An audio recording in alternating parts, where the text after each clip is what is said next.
जोहार संगवारी हो।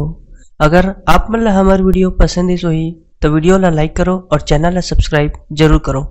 और हाँ, बेल आइकन ला जरूर दबाओ ताकि हमार नवा अवैया वीडियो आप मन ला सबले पहले मिले।